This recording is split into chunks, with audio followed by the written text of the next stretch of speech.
Bootcamp series. I am Jesse Heller, the Marketing Director at Fade Business Systems Group, and I'm here as always with Brandon Contreras from Acton, and today we also have joining us again Jacob Montserrat, Professional Services Account Manager from Acton as well. So with that, I am going to pass it over to you, Brandon, and just so everyone knows, I'm here monitoring the chat. If any questions come in, feel free to fire them away anytime throughout the presentation, and we'll get those addressed as soon as we possibly can. Brandon. Yeah, pass me control, Jesse. Good day, everybody. I was tempted to say good morning, but I know we're probably calling from different time zones, possibly throughout the great divide of ours, the expanse that is the country. Even we might even have some individuals joining from other countries. That's kind of cool. So let me share this out. Make sure, Jesse, that you could tell me that we are seeing my screen present in full here. Yeah? Got it. We got it. Okay, as Jesse mentioned, as always, I'm Brandon, Global Channel Manager for Acton Software. To my right, actually way across the building, is Jacob. He is a Senior Professional Services Account Manager. We both have been with Acton, kind of grandfathers of Acton, almost going on 4 years. Very extraordinarily knowledgeable of what's going on over here. You're in good hands. Our effort today is to go through with the utmost granularity the onboarding process that a client will experience in joining our Acton family, in coming on to Acton Software. And with that, there'll be some lively back and forth, because what I'm going to do is outline the process.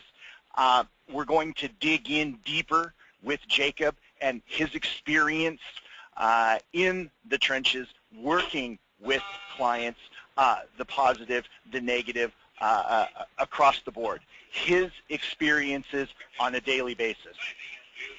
So it's going to be, a good chunk of it is going to be us doing a significant amount of telling, and then we do want to open it up towards the end for some Q&A. Ask us anything you'd like about what, maybe a personal anecdote or a possible personal experience, a what if. Any of those certainly we're ready to field, and are good sword sharpeners on our end. So with that, even from a higher level overview, right?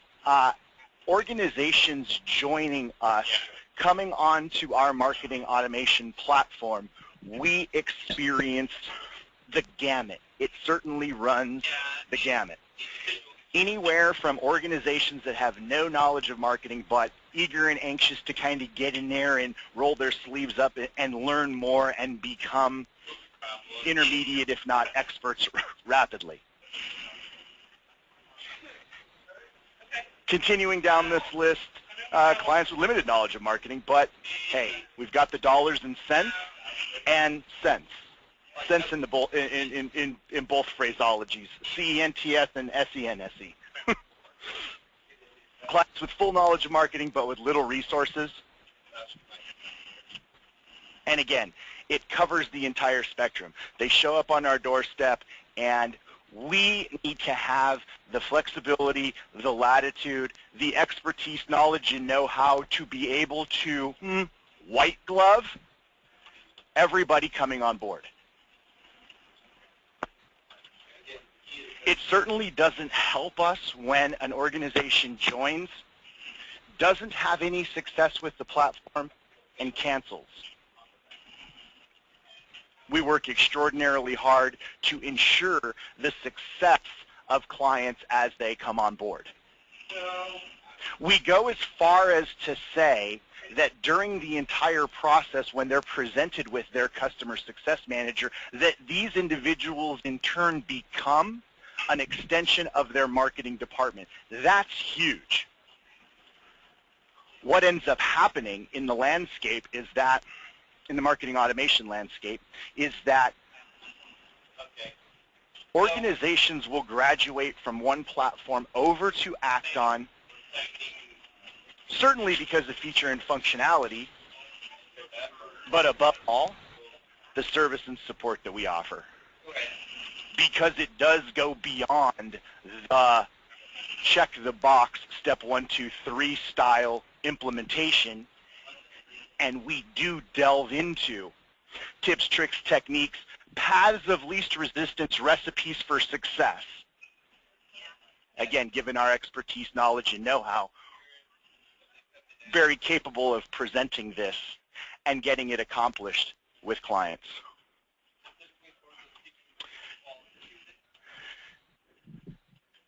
The outset.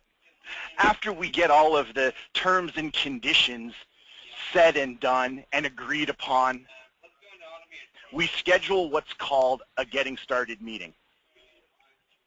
Now we're actually getting into the process. And we call this, aptly named, getting started meeting, because this is where everybody from not only the sales side, obviously the key individuals inside the organization, marketing, users, maybe even key sales staff, and then the customer success manager from Acton, all huddle. And we go through, roughly that first call is about an hour, where we dive into the needs and wants of the organization. Now, during the process, the sales representative has an awful lot of information and passes it over to the customer success manager, but it's always good to revisit it and hear it again firsthand during that meeting. Jacob has had endless amount of experience with these getting started meetings. Jacob, from your experience, again, covering the gamut of clients that come to our doorstep, what have you seen inside of those meetings? What gets accomplished, the positives, the negatives, etc., inside those getting started meetings? Sure. So I think, like Brandon said, it's in our interest just as much as it is yours to get you going fast, because otherwise you're not going to stay. And so basically what we do is we get started and we'll kind of go over what your probably similar conversations that you've had with the salesperson already, but go over your sales process and kind of what your goals are, and kind of every implementation is a little bit different because we're custom tailoring it to your business. But again, we can, sometimes you get on a call and people have, endless resources and they can get stuff done really quickly. There are other times when we've got other services like professional services to where, you know exactly what you want to do, but you don't have that extra employee, then you can hire us to just do it all for you. But we, get on the call and go through in lots of detail exactly what it is that you're trying to accomplish, and, do a little bit of the back-end tech stuff to make sure that you're getting good deliverability and, you've got your account all branded correctly and that it goes smoothly for you. It's a pretty painless process. Let's get even. Let's kind of ferret some scenarios out, right? Organizations that are fast to hit the ground running. When they convene with us in that getting started meeting, again, we're talking about the superstars organizations, right? What do they bring to the table inside of those getting started meetings? What's the differentiator there? A lot of times people will come on in that aspect to where they have a bunch of assets already, and honestly, everybody's got assets. It's just that they might not know it. Maybe you don't have, you think that you don't have content for your email. Well, let's take a look at your website, because you probably have something there already. But the people that already have that all organized and they've got exactly all of the copy for all of their emails and kind of know their process are the ones that go quickly. It can take a little bit longer when you have to get into you know, walking through again what somebody's business process is, because some people don't have one, or they don't know that they have one. You know, there's always some kind of sales cycle. There's always some kind of process, but I think that sometimes talking it out helps people understand exactly what it is that they're trying to accomplish. So I would say the difference is just knowing what you want when you come in. Got it. And so, you know, with, again, further, we'll get semi-microscopic here. Knowing what you want when you come in, our clients that can't be the superstars, and we're going to cover, you know, other kind of other flavors here, but the superstars. I'm hearing they're coming to the table with assets. They're coming to the table with a business process. Here's our flow from before. This happens, and then this happens. I mentioned the asset piece, roles, responsibilities, those things. These are the ones that, again, easy for us, right, selfishly. These are the ones that hit the ground running and catch on very rapidly, and off we go, right? Correct. Just in summation. So then, further continuing, in your experience, are these organizations that have had previous marketing automation experience, or what?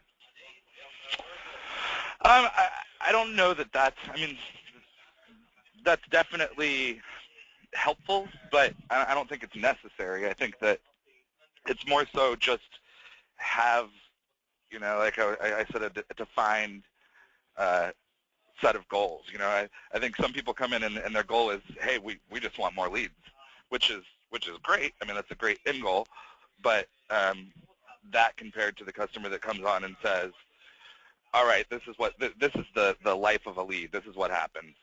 You know, first we send them an email, then we get them to fill out a form, then our salesperson reaches out and talks to them, and bam, we close the deal.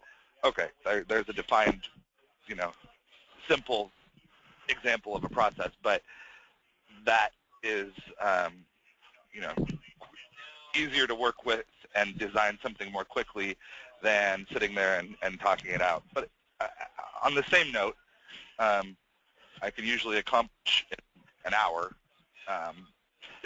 building that process out with somebody. Because again, usually whether people know it or not, there is a process. It's just helping them shed some light on it and further define it and tweak it to make sure that it's going to, that they're going to be successful.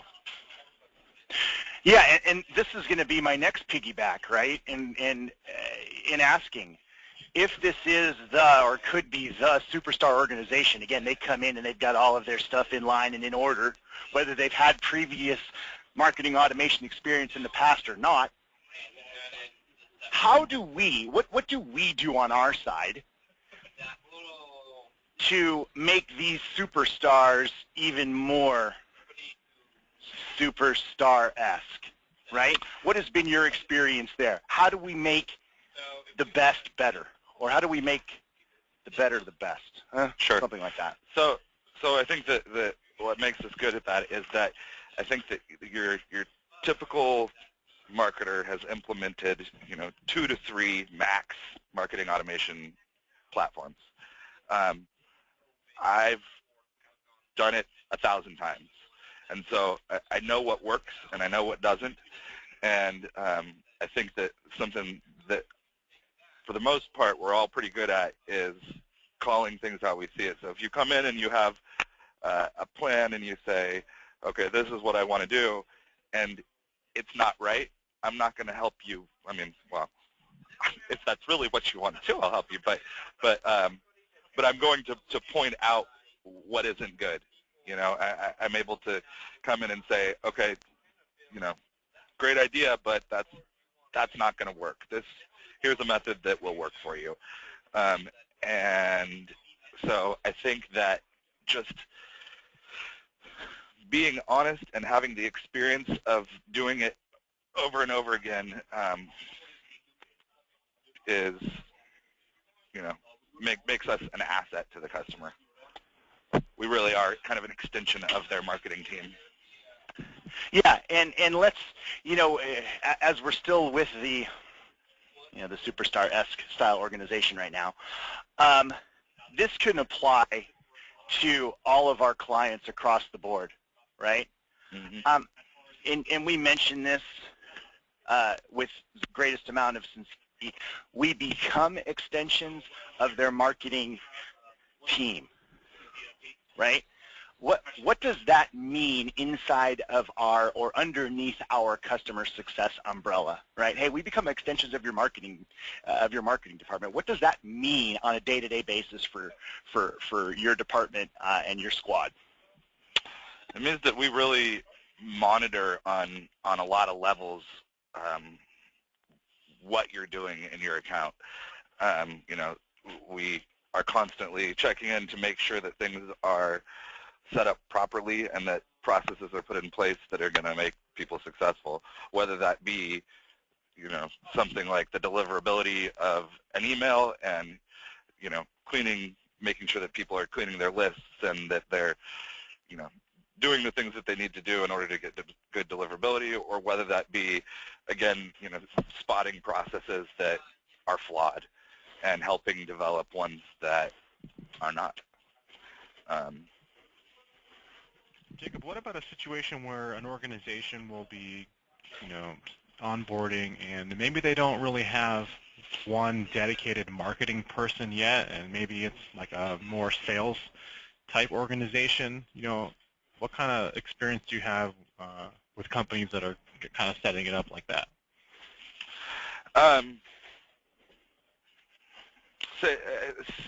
So there's a couple options. There is the typical, getting started, and it's not, there's some science behind it, but it's not rocket science. And so I think that if somebody has the aptitude, you can definitely come in and teach a sales guy how to set up some processes.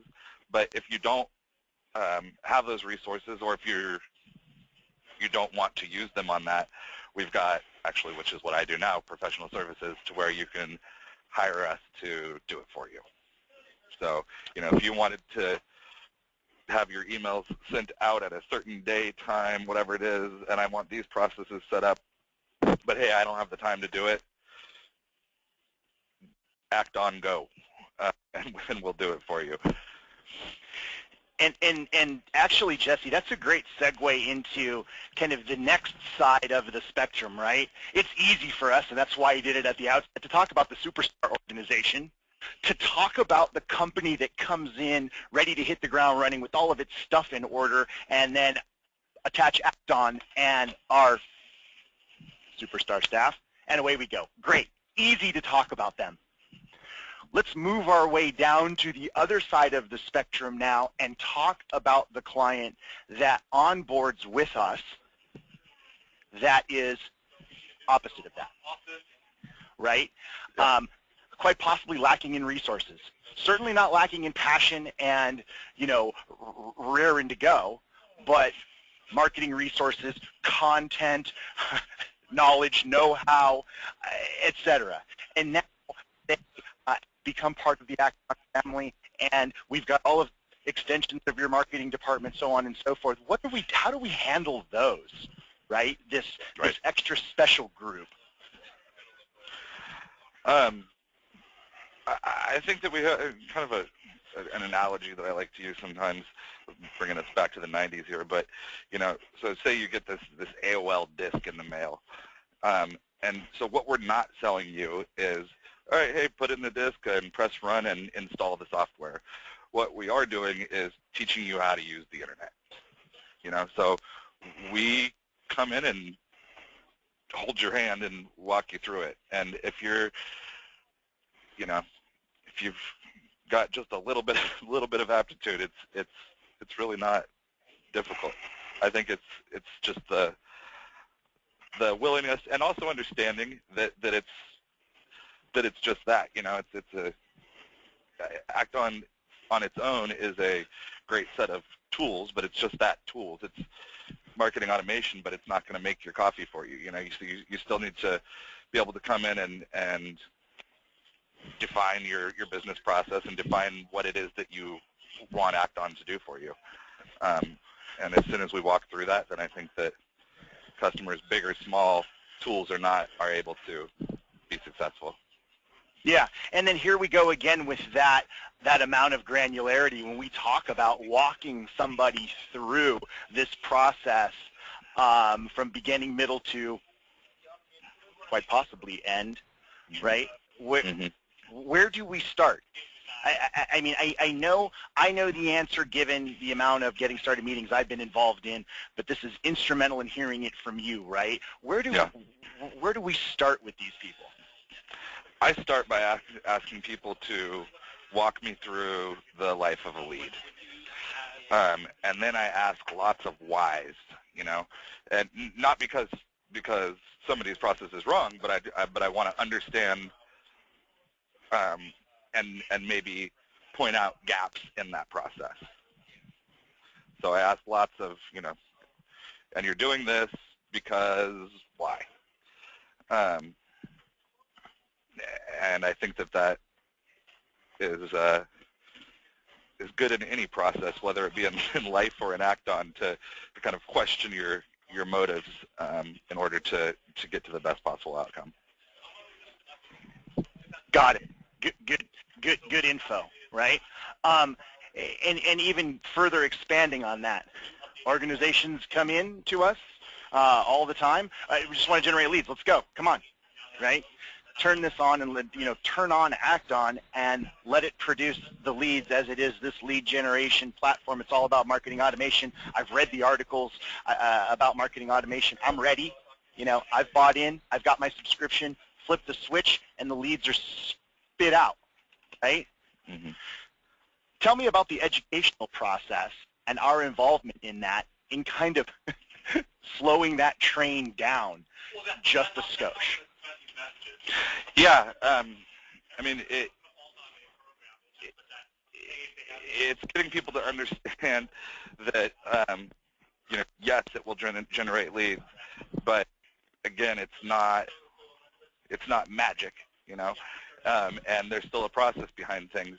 So, you know, when you're sending out your first email, it's kind of like your first date, right? You're not going to go on a date and ask somebody to marry you on that same night.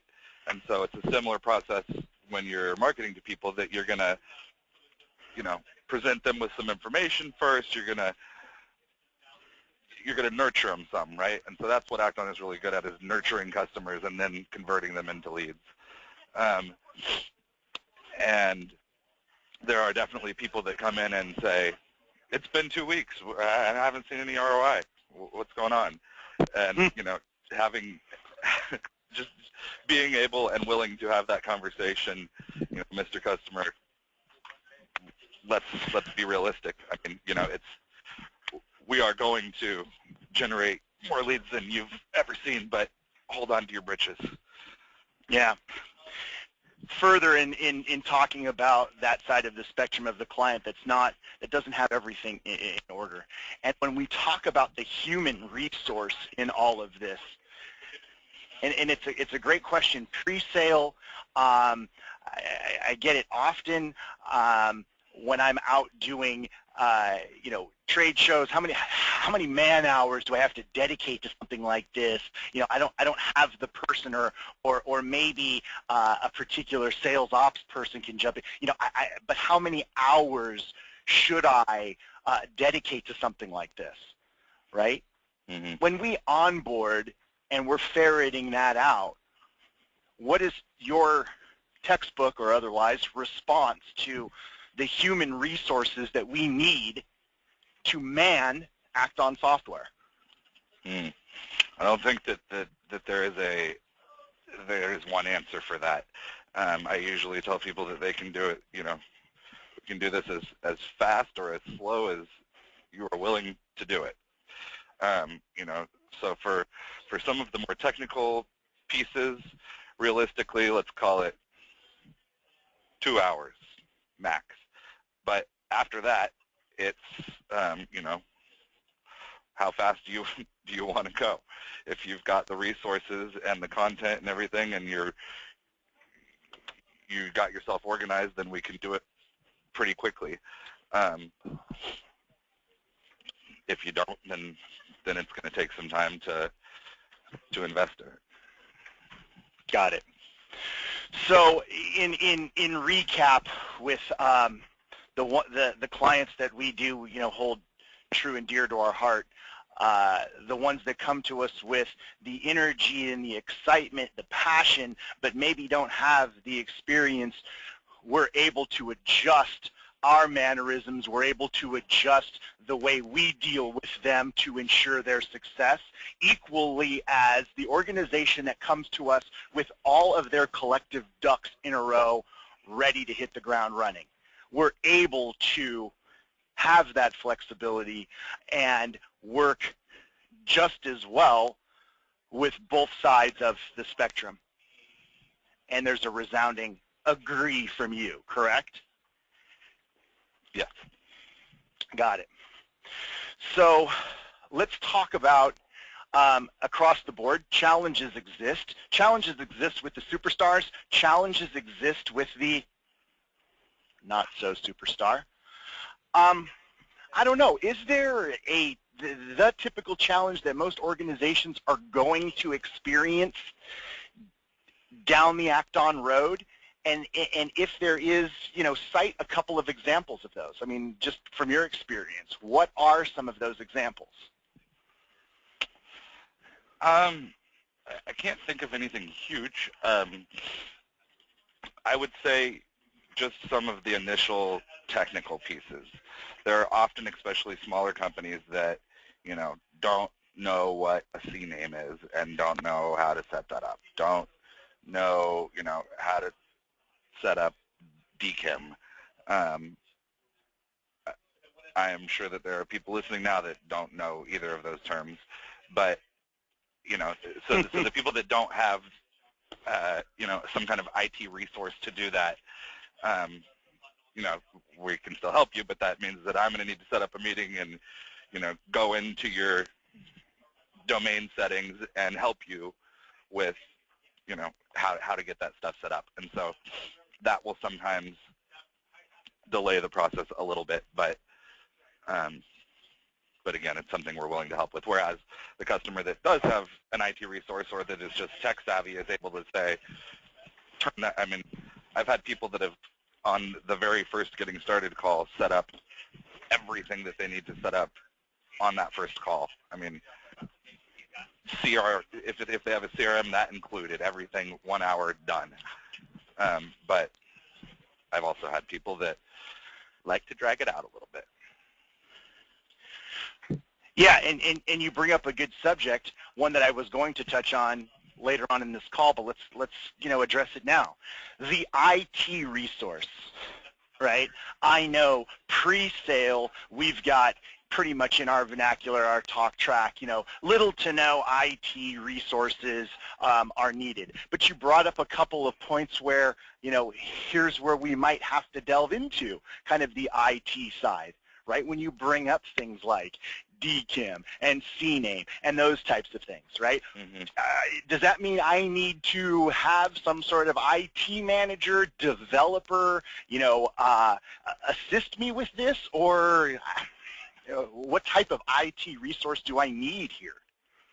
Yeah, you don't necessarily need somebody to assist you with it because we will assist you.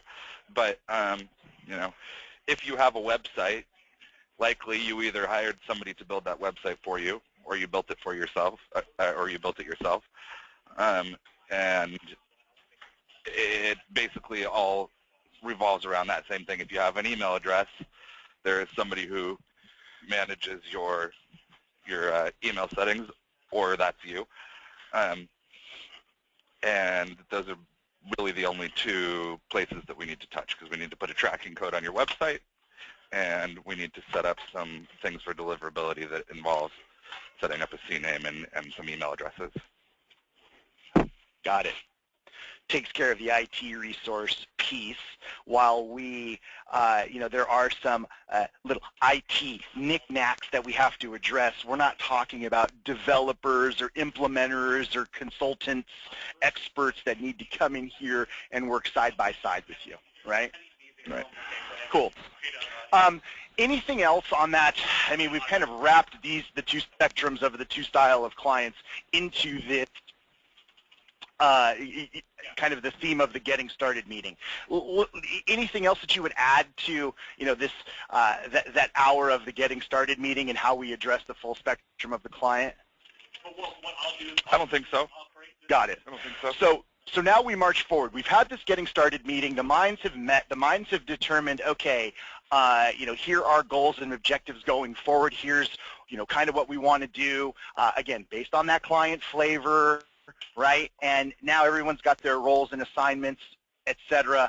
Let's get beyond now that getting started meeting. What's in store for me, the client, beyond this getting started meeting, right? Mm-hmm. And let's even fast forward to we've doled out all of the assignments. The people have accomplished, the CNAME and all of the knick-knack pieces, and we've walked them through all of the plugging ins of things. And so now what? What becomes the role of the customer success manager? What becomes the role of the marketeer inside the organization? Can you expand on that? Yeah, sure. So it's just, we continue to monitor via directly, looking into your account, as well as we've got, automated processes and triggers that will let us know if something doesn't look right. Again, as far as, deliverability or whatever else it might be. And, sometimes your business processes change or you want to add additional processes. So, I mean, Act-On is as small or as big as you want it to be. So maybe you start off, and you build, an automated program and you set up so your form is posting into Act-On and you've got a little bit of a process going on. But 2 months down the line, now you've hired 5 more salespeople because we're giving you so many leads that you can't handle it. Right. And you need to put some more processes into place. We also are constantly, we do weekly releases as far as updates to the system. And so there's always something new and shiny around the corner, some new reporting or a new editor or whatever it might be that we're there to train you how to use efficiently. Got it. So there are meetings scheduled weekly, if not otherwise, between the organization and the customer success manager. Again, depending on the speed of the organization, this is very near textbook for us, right? Depending on the pace that the organization wants to press forward with, determines the meetings, the clip in time of meetings, weekly, twice a week. I mean, there's some that that I know that I've seen that there was 2 or 3 times we met within the span of 1 week immediately after the getting started meeting because they were ramping up very fast. So we can handle that. Rest assured. Let's quickly get over to the support question. Now I'm in and up. There's a speed bump along the way. What are my levels of support? Who do I go to inside of this organization to get these things addressed, to get my problem solved? Jacob? Sure. So we have, and I'm no salesperson, right? Like I am doing this call now. That's why I'm asking you the questions. Right. But I'm saying I'm doing this call now because I truly believe in this our software and what we do, and we have one of the best support lines that I've ever seen anywhere. You can call support or email them, and there is, I can't say never, but 98% of the time you will not be on hold. You will get directly to a support person who is able to help you. And so that's kind of the difference between your customer success manager and support. Customer success manager is there to kind of train you how to use the platform and go over best practices and, go through your processes, whereas support is, hey, this isn't working, or maybe you need an immediate answer or some help with something. They're there to help. Got it. Perfect. Again, in summation here, we're right at about 39. We're down with about 38, 39 minutes, and I do want to open it up. If there's any questions or comments on what we covered up to this point, I want to open it up. Jesse, anything in chat?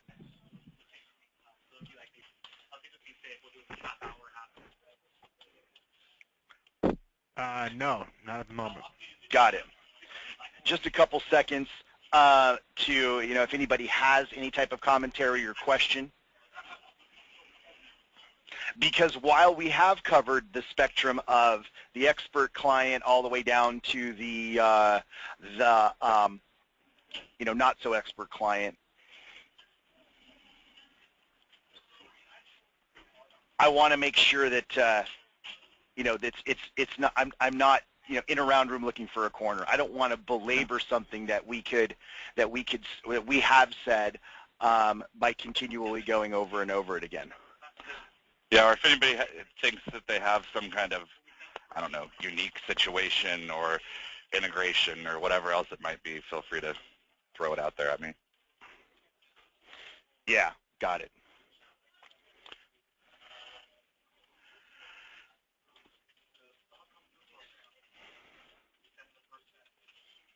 Yeah, so with that, I want to wrap up.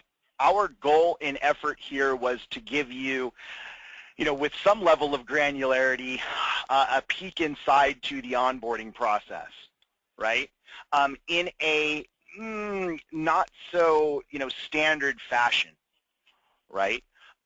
We could have easily, put up an implementation checklist and gotten very routine with then we do this, then we do this, then we do this. But the reason we did not in this presentation is because that's not how we onboard people anyway. So why would we present to that? I hope the information you've received today was worth the 30 minutes-ish of you being on this call. We feel that we do offer a unique, heightened level of service and support here at Acton. I stopped short of saying near concierge, but we have had clients that have responded with that, and they stay with us. Obviously because of feature and function, but certainly because of the service level that we offer them. The extensions of the marketing department certainly ring true. So with that, I'm going to close up.